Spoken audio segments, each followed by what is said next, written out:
lotion on my hands. Oh my God. I wanted to start this week with some spoon bending. And just before I came out here, I was washing my hands and I put lotion on my hands, and my hands are slip sliding all over the spoon. So I will do a little spoon bending later. Let's see if we can try with this one. Okay. All right, we're going to see if I can. My hands are, don't know what I was thinking lotioning up, but let's see if I can get this one going. Okay, I'm trying a little quantum spoon bending, which I send energy into the spoon and invite it to remember a time when it was not so solid, like when it was liquid, molten.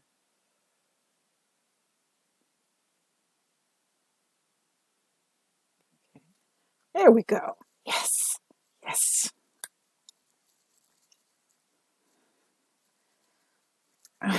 I'm too distracted. It's seizing up. No. Oh, my hands are slipping off it. That's so embarrassing.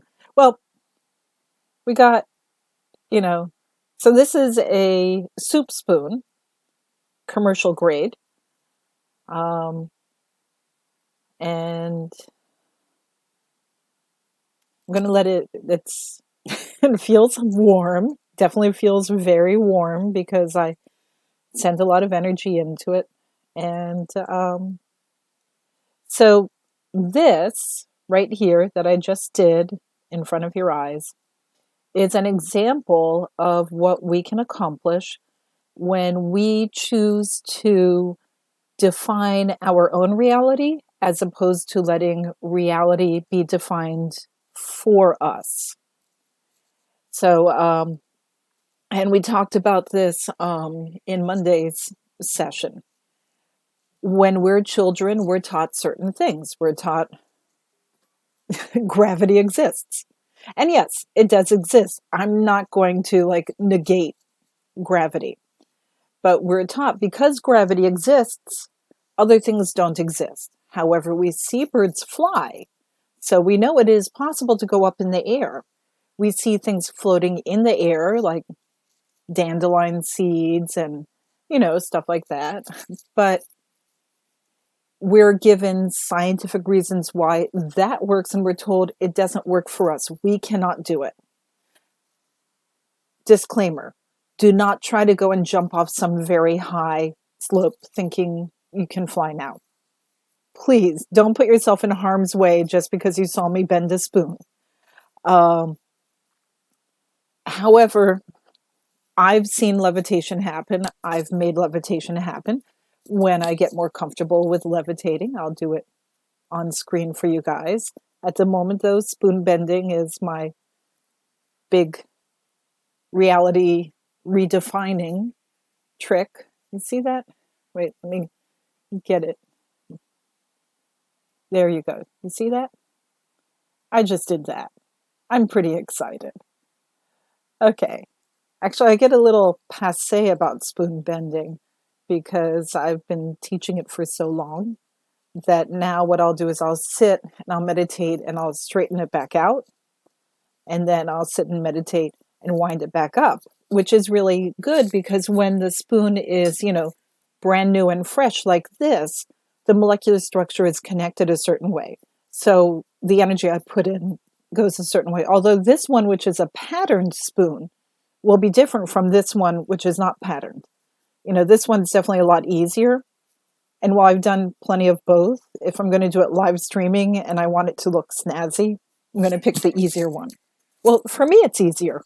For other people, it's not. And then, this fork that I did, I don't know, a few weeks ago, I think, on live stream.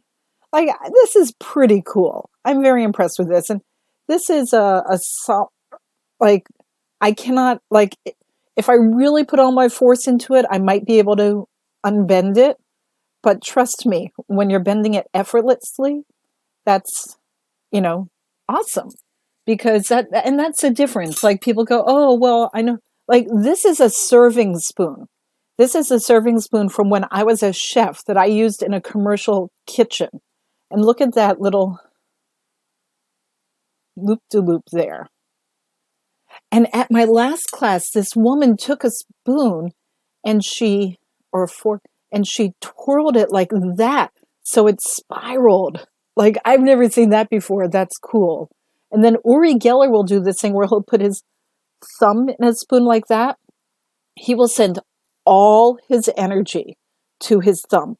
Like all the energy that comes into his body through his crown chakra, through his root chakra, all of it, he will send it to his thumb, and he'll supercharge the thumb, and it will actually burn through the bottom of the spoon, making another little thumb-shaped bump. So the spoon goes down, down, and then back up. Like, that is something I'm working on now. And here's one I did a while ago. I love this one. So I do have a spoon bending video here on YouTube. So I did this earlier tonight, and I was pretty mad at myself because I got it that far, and then I don't know, someone called my name, I got distracted, and then I went back to it. I'm like, it's not working now. So I'll catch up with it later. Yeah, clank, clank, clank. I've got a whole bunch of these things here. This is the first one I ever did. You see how tight that little twist is? And then I've also misshapen the bowl in my efforts to be more Uri Gellerish. This is the first one I ever did. I'm really pleased because that's so tight. So anyway, why am I doing spoon bending? I wanted to start with this so that you would see first off, and you could hear with your heart, you can open yourself up and suspend disbelief. That when I say we can redefine the parameters of reality, we can. I just did it. Maybe later tonight, I'll feel compelled to bend another spoon in front of you. Sorry, I'm playing with the spoons and clanking them. That's not nice. So last weekend, I taught a spoon bending class, and I channeled the librarians of the Akasha. And the librarians were talking about why our planet was created and what is in store for humanity. It was really beautiful. Little frightening, overwhelming. This was not do your chores kind of stuff. They were sharing big information. All of this is here on my YouTube channel. And then last night, my friend Liz was channeling for a group. I was there, and oh my God, her guides that came through, they were so angelic and so beautiful. So their messages were very high vibrational, pure love responses to the questions from the audience. And I enjoyed it because my librarians give more research, data. They're how-to manual. They're librarians, they're researchers. So that's the kind of information they give. They give the history of things. And here was Liz channeling just these beautiful, heart-centric messages. It was really nice. And it just, the energy in the room was beautiful. But the whole time, this just cracks me up. The whole time she was channeling, there was a woman there asking her questions. So Jean-Marie, people had submitted questions in advance. I didn't, but because I wanted to hear what other questions people would have. And the librarians came down, they were joining me. It was they were all behind me chatting. And they were when you're watching a game show and whenever the host asks a question, you're shouting out the answer at the TV before the contestant has a chance to.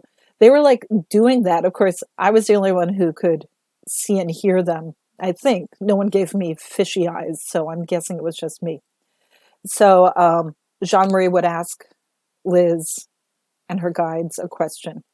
And before they could answer, my librarians were like shouting out the question, like, and then as the information was coming through, they were like, oh, that's so interesting. And oh, that's a better answer than I had. And, they were all like chatting with each other. It's really like, a total nerd fest. And it was just amazing for me to be there and hear their perspective from her perspective, and with them telling me, pay attention to this, we want you to do a little more of this, and you see how that's happening to her. So I know the next time I channel the librarians, it will be a little more different, a little more, I don't know, sophisticated or something. And the reason for this is everyone is in growth. Even if they're people or beings we consider divine, they're in growth just like we are. And everyone is trying to evolve. So about redefining reality. I said on Monday, the thing I love about spoon bending is, and I wish you guys, I bent this so easily a few months ago, and I cannot unbend it. This is thick. This one is thick. So the thing about spoon bending is when you can do this, then you know that you have a lot more control over your life than you think you did. Like you might think, oh, I'm at the mercy of my boss's mood. I mean, I used to have this boss that whenever he arrived, we would all have to line up to greet him. And he didn't care if you were like high up executive or the person scrubbing the floors. He wanted everyone lined up to greet him. If the stocks in his company had gone up, we're all fighting to be the first one in line because he would like give us stuff. And if the stocks had gone down, you would want like the part-time or the, people up front because he's going to fire someone. And I'll tell you, in the year I worked with this guy, I got fired a lot because I was always pushed to the front of the line. And then, I'd get rehired a few days later with a, gift or something. Temperamental people, right? So I felt very much at the mercy of this guy. And I was at the mercy of his, how well the stocks were doing in his business. I had no control over him. And I had no control over his stocks. But I had control over me. And I think that's one reason why I got shoved to the front of the line a lot when he was mad, because I didn't care. Everyone else was stressing, if I don't have this job, what will I do? And I was like, it's a job. It's not my life. I love this job. I'm getting paid a crazy amount of money to do work I love with people I enjoy. Like, it's great. But if this job doesn't work, there are literally billions of more jobs out there that I will take. So I just had this energy that it did not impact me. And at the end of my first year of working for him, I had like close to $50,000 a year more salary than when I had started, because he kept firing me and bringing me back. Because I was really good at my job. So he wanted me there. Honestly, this was a while ago. I don't think people can get away with that kind of treatment of employees anymore, especially not with the hashtag Me Too going on. Awesome. I love that. I love people being able to speak up and demand to be treated with dignity. So anyway, I manifested a situation for myself. The reason I didn't care one way or the other about the job was I really wanted to work for myself. I just didn't have the experience yet. I was younger. I was still figuring things out. What happened was one day he fired me in a very illegal way. I refused to go back because he was not he was very disrespectful. I won't get into it. His lawyers paid me off a huge lump sum. And I walked away from there with everything I needed to start my own business. And I did, later go back to work for businesses. But for a while there, I had my own business. It was a good business, and I had a great time. That was up in New York. It was before I moved back down here to Virginia, where. So when I look back, everything I did there was pure manifestation. Instead of feeling at the mercy of this guy I had no control over, I thought about, what do I want? I was like, you know what? I'm just going to enjoy life. And at some point, I visualized my dream job. I did work towards my dream business. And I just put out an energy that drew everything from my dream business to me. As soon as I left that job, everything fell into place. Everything fell into place, and my dream business happened. And I was happily doing that for, on and off for about 10 years. So it was great. And then I opened my meditation center. So that was the next stage of my dream business. My dream business actually evolved into the one that became my wellness center that I had for 7 years. And now, I'm here. So at that time, I always felt in my heart that I didn't know what I was going forward to, but I was going forward to what was joyful for me. I was going forward on my path. And that is really the best way to manifest. In Hinduism and Buddhism, we talk about the three brains: your head brain, your heart brain, and your gut brain. And I've probably said this before. It's one of my favorite quotes.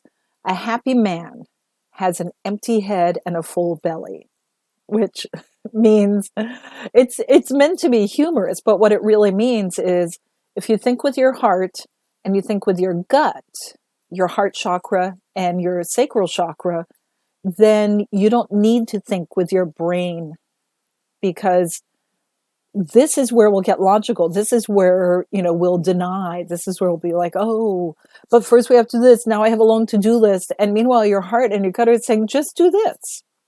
But if you think with your brain think with your heart and your gut, then you can go forward without fear, and you don't let the processing get in your way.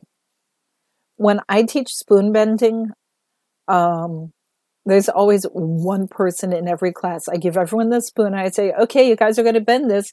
And one person just goes, and it's like this beautiful twisted up pretzel. And that's the person that, like everyone else in the class, hates right away. But then they get caught up, and then everyone's happy. Because that's a person who either does what they're told without questioning or thinking. Maybe that's how they were raised. Or it's a person who, if they're told they can do something, they know they can do it. They don't have to believe they can do it because they know they can do it. And here's the truth. If I can do this, you can do this. Because anyone can do this. The only thing blocking you is you telling you can't do it, or you figuring out, but how, and what's the technique, and what's this and that. When you get to the point in life where you can just pick up a spoon and bend it without a second thought, think what that will mean to you on how you can go forward and just make things happen in your life. This is the ultimate in practicing the techniques for manifestation. And then when you get good at that, take your hand. Ooh, my hand looks huge. Look at that. Ooh. Put a little feather in your hand and just practice levitation. Let the feather float up in the air. When you can do that, go ahead and celebrate. Go around and say, you know what? I want another $20,000 in my checking account. And you do a meditation where you imagine you're going up to your ATM and you're depositing money. And then later you go to your online thing and you look and you're like, wow, there's another $25,000 in my checking account. When we add money into our checking accounts, These are things to remember. One, money is not real. Money is made up. Money is a bunch of coins and pieces of paper and numbers in a computer program. If we took all this paper money, like if someone says to me, I want $1 million, and I give them $1 million, the first thing they want to do is go and spend the $1 million. They don't want the $1 million. They want what they're going to get with the $1 million. So yeah, you can manifest it. I actually know people who, whenever they go to their checking account, they have exactly the amount of money they need, even though they haven't made a deposit in ages, because they manifest it. First, you need to get into your head. You don't need to earn money. Money does not need to be given to you. You don't need to take the money. It's just numbers in a computer program. The money's not coming from anywhere. It's just extra numbers added into a computer program. If there's any bankers out there right now, you guys are probably going to be not happy with me if anyone actually gets good at this. But here's the thing. If you're always taking, and you're never giving, your energy is going to get unbalanced and all the manifestation will not work. You always have to be pure and in a good place. Seriously. But there are two ways to manifest money.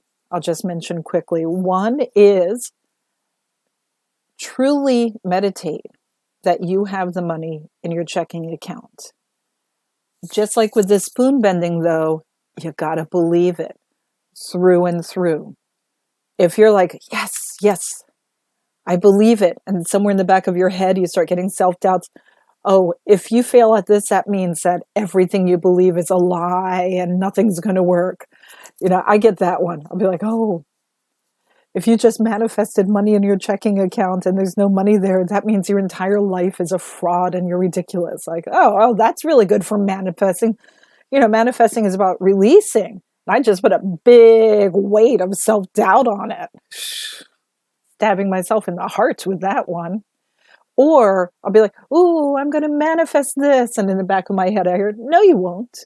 I'm like, who said that? Me? Why did I say that? So, if you go to manifest and you have any weight on your manifestation, you got to look into yourself and do some self-healing and releasing. It could be you'll spend quite a lot of time healing and releasing before you're in the buoyant state to be able to manifest something really big. So, start with things that are smaller. Start with things that are easier to manifest. Like, I would like some joy in my day. Or, I want something wonderful to happen to me today. Keep it nice and vague. And then when something wonderful happens, and you're like, oh, I manifested this. And then the back of your mind will go, no, you didn't. That was going to happen anyway. So then you go back and go, okay, I need to do more self-healing, more self-belief, So manifesting is not always about the end product of, I want my $1 million, or I want my $20,000, or I want my dream date, or whatever. It's about a lot of the healing inside of you to get to the point where you're a person who can make magic happen around you. And that's why I love spoon bending, because you can still be a little messed up in your ego and do spoon bending, especially if you're sitting with a group of people and it's working. As with anything, know in your heart what really works for you and what doesn't. Sometimes there are people who, in their heart, they feel like spoon bending is ruining a spoon. So you have a little work to do on yourself. Or a lot of times in a class, if we have someone like that, especially if it's someone who has a lot of responsibility and a lot of people they love who depend upon them, instead of bending the spoon, we'll give them bent spoons and they unbend them. And that works easier for them because they just can't emotionally handle mangling a spoon, but they can handle fixing a spoon. So if what you're doing doesn't work for you, look into yourself. Don't like get mad at yourself. Oh, I can't do it. Everyone else can. I can't. I'm a loser. Don't do that. Look into yourself and say, what works for me? What resonates for me? And that's where you find your truth. And when you are living within your truth and you love yourself, accept yourself, appreciate yourself for being in your truth, then you are powerful. By powerful, I mean you know yourself, and that's all you need. Okay, so I want to do a short meditation. People ask me all the time, how is it that I channel? How is it that I open up and allow, divine beings to use my body? And the first step is I accept. Whenever possible, I release self-doubt and I accept magic. I accept the bizarre. If I hear voices in my head, it would be easy to say I must be schizophrenic, I must be psychotic, but I say no, I'm psychic. Now, there are things that I know that I would never know if the information had not come from somewhere. I've had experiences, and it certainly makes it easier to value these experiences when I spend time with extraordinary people who do amazing things. Like when I saw Reverend Michael Shane, oh my God. So MyChaelShane. Look him up. This man is a true treasure on the planet. When I saw Reverend Michael Shane open a portal that looked like a black space and crystals fell out of it. I have some of them. Do I have them here? No, I don't have them right here. Crystals fell out of this portal from an angelic realm into ours. That, at that point you have to say, wow, I have witnessed the miraculous. That's amazing. When my guides tell me, contact so-and-so and give this person this exact message now. So I will send an email to someone, or I'll call someone and I'll give them the message. And they'll be like, oh my God, you cannot believe how perfect that is. I was just in a moment of self-doubt thinking about this and that, and your message is exactly what I needed to hear. I'm not going to have self-doubt because if I have self-doubt, I'm not going to help people. When I have full acceptance, people benefit, and that makes me feel good. So the first stage of accepting is to open your chakras and raise your vibration. If your vibration is high enough, then really only anyone of that vibration or higher is going to come to you. So I don't have to worry about any bugaboos or mischief makers or, excuse me, just getting a little more comfortable. My family's having dinner, so I'm down here hiding in my bedroom.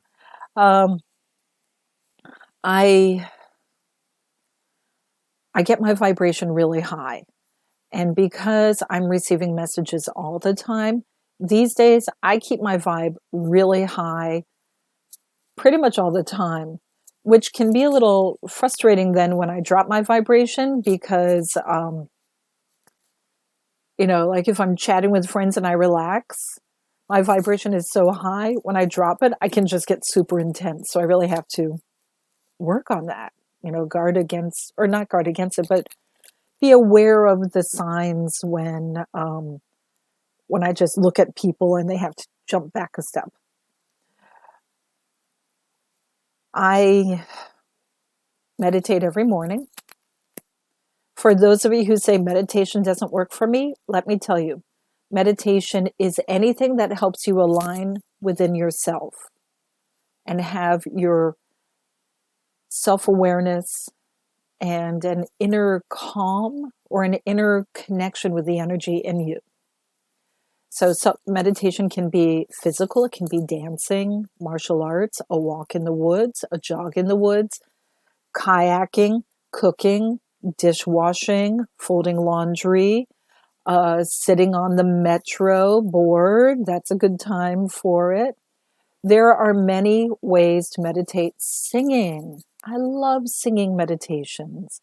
What's a singing meditation? I sing. I sing whatever song I want really loud. And when I'm done, I feel good. That's one form of meditation. So here, hold on. I'm going to adjust us a little bit.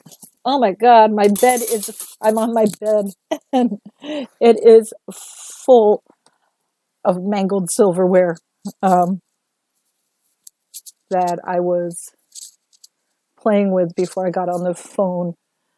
No wonder I was uncomfortable. I had this fork poking into me. I did this a little earlier. I need to find a new pastime for when I get bored. This is one of my favorites. This is actually like, it's really solid and it just like melted in my hands. I feel like it's just so beautiful the way it just like has this gentle, it literally just like I had it and went whoop. I've never been able to budge it since then. Okay, now I'm comfortable so we can lead the meditation. So you really need to work your chakras, work your energy in your body. Because if you're going to be receiving messages, receiving energy, you need to be one that can. Some of my favorite meditations are, I will focus on one chakra and I will expand that chakra. I will contract that chakra. I will stretch the chakra. I will emanate from that chakra. Like I'll spend sometimes, 10, 20, 30 minutes just working on one chakra. I'll connect that chakra to another one, not necessarily the one next to it. And then I will make the two of them be one chakra. And then I'll bring it back. And then I'll send the Kundalini energy out from that chakra, moving around. I'll send spirals of energy around, like solar flares. And it doesn't necessarily have to be your main chakras in your body, the root, sacral, solar plexus, heart, high heart, low heart, throat, third eye, crown. It doesn't have to be those. You can pick chakras. We have like 2,000 chakras in our body. Pick any chakra or any energy center. The pineal gland, where basically the third eye and the crown chakra energy meet. The energy coming in through your body from your crown chakra down, where the third eye meets it, work on that connection. Blow your mind. So for now, everyone get comfortable. As you see, I'm pretty comfortable now. Get comfortable, relax, breathe however you like. You can do a yoga breath, breathe in through your nose, hold, breathe out through your mouth. Generally, the breath out through your mouth is a little bit longer than the breath coming in so that, carbon dioxide and toxins and the like can leave your body. You can breathe in through your nose, then breathe out through your nose. That's a shamanic breath. Or you can just not even pay attention because your body knows how to breathe without you micromanaging it. So breathe in. And as you're breathing in, I want you to relax your feet. Relax your feet as though they have little roots growing out of them, or as though they have like a waterfall coming through your body and it's pooling around your feet, or the energy is spreading through your feet, making molasses pools around you. Just However it's comfortable, relax your feet.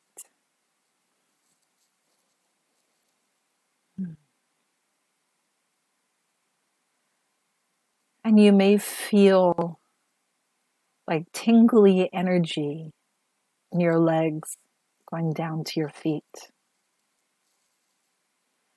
When your feet feel relaxed, relax the top of your head. Let the top of your head just sort of open up. It may feel light and airy and tingly. You may feel like sparkly energy is flowing in through the top of your head. You may feel like there's a cone above your head and all the energy that's flowing down is captured into this cone, like the top of a cistern or a funnel, and it's flowing down into the top of your relaxed head. If you feel any pain or pressure in the top of your head, acknowledge it and allow it to resolve on its own. This is either just residual pain from tension from your day, or it's you resisting the energy coming in, both of which are very natural. Just acknowledge them as signs of respect and invite them to resolve on their own without any effort from you. And as the energy is flowing in through the top of your head, you can feel it flowing into your mind, circulating around inside your head, light and airy and tingly, flowing down your throat and the back of your neck. The back of your head feels relaxed, and the energy flows on down through your spine, your shoulders, your arms, energy filling your chest, your heart, flowing down through your core, down through your energetic heart, your heart chakra, and also into your physical heart, where this beautiful sacred energy is mixing with the blood and oxygen that's being pumped into your body, so that your entire body is able to receive divine energy with every beat of your heart. And the energy is filling your lungs, so that each breath you take is mixed with divine sacred love and energy. And the energy flows down into your solar plexus, your chakra for action, movement,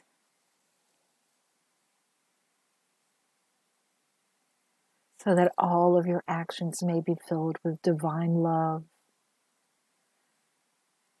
and imbued with sacred energy.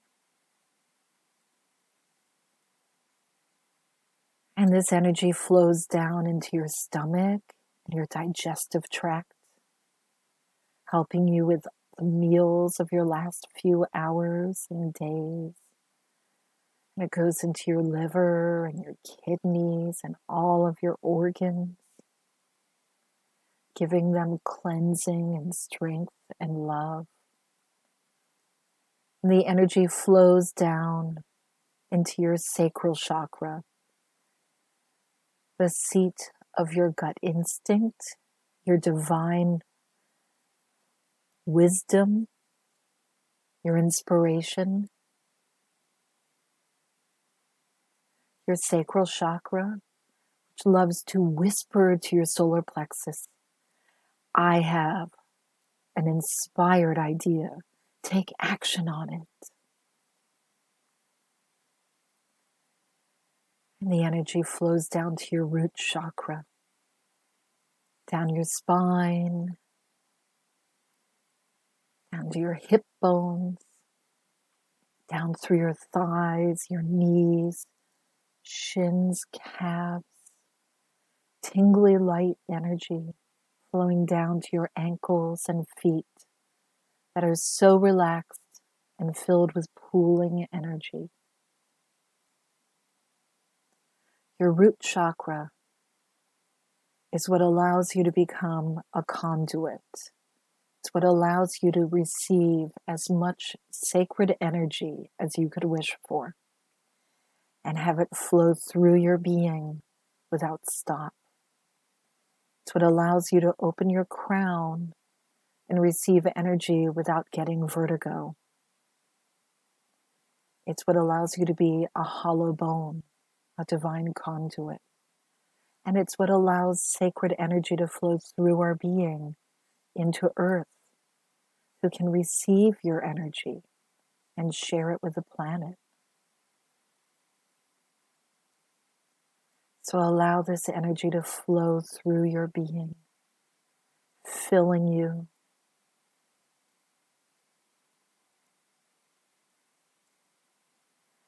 As this energy is flowing through you,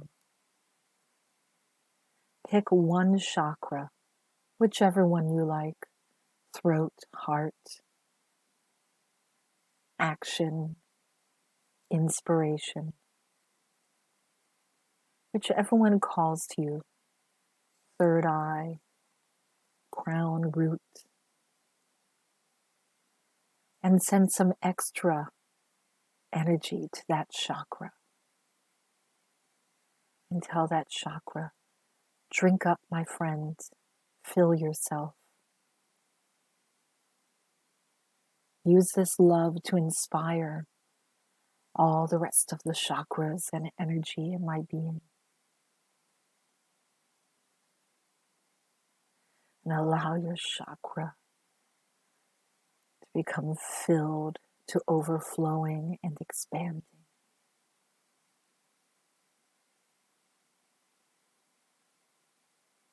And now,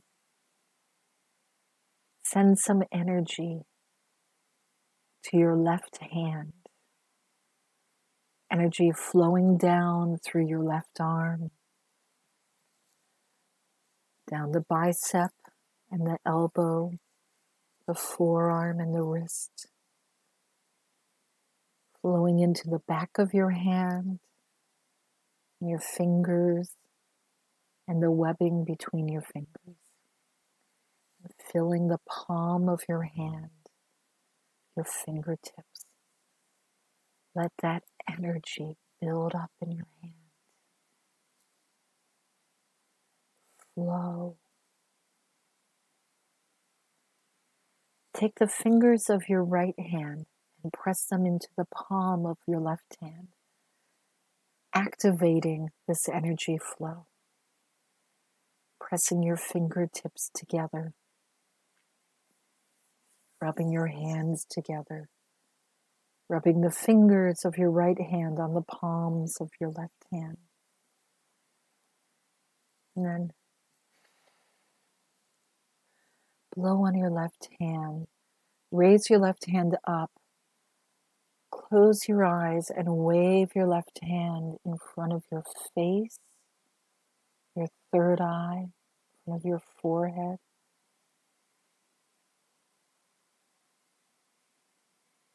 Let yourself just feel the energy.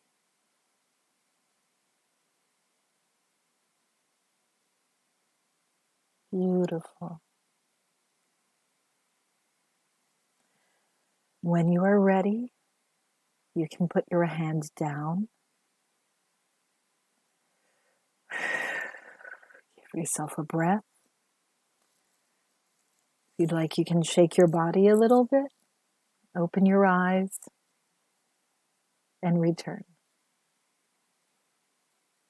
that is a 15-minute refresher. Welcome back. This is something that you can do anytime, any place. I'll be standing in line at the grocery store and I'll be like, I'm bored. I'm going to do a quick chakra meditation. I'm going to get energy flowing into my hands and I'll activate my hands and then just be doing this with my hands. Then I'll cross my hands like I'm standing there bored, but I'm sending energy into my body. I'll stand in the checkout line. I'll open my crown. I'll open my root. So the energy is flowing through me. And then I'll just start sending energy out. How far will it go? And I'll watch. Like when you're in a checkout line, like at Trader Joe's on a Sunday afternoon or any grocery store the day before Thanksgiving, start sending the energy out.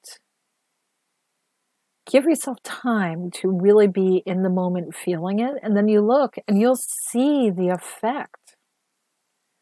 My friend, Reverend Lowell Smith, once told me this story. He was at an airport, and it was one of those times where there was a weather delay, so he had a few extra hours on his hands, and the airport was crowded with grumpy people, as everyone had weather delays. So he sat down in, the sitting area near the gate.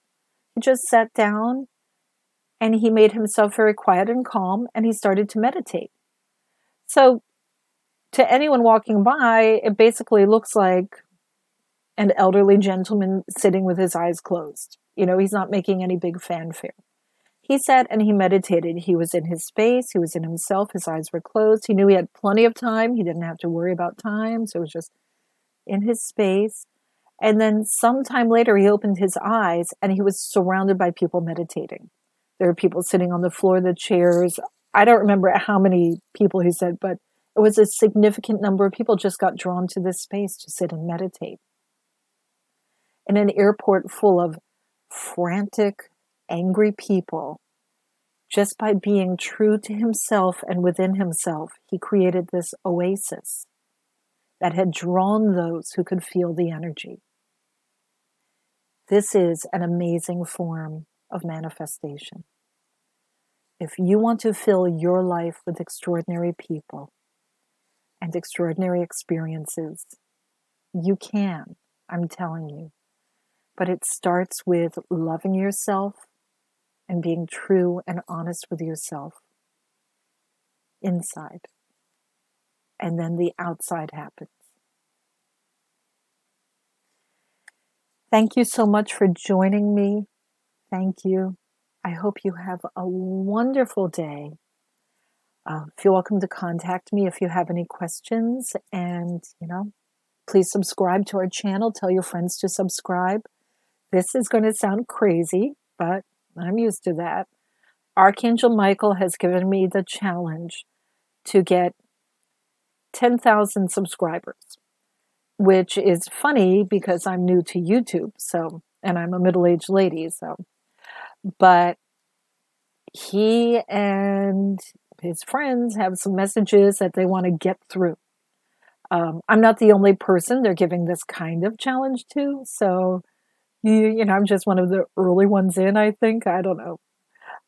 So please subscribe and ask your friends to subscribe because I need all the help I can get. And then we're going to start getting some really cool messages that will be I think, pretty awesome and helpful. So thank you all. Blessings. Have a wonderful day. Bye.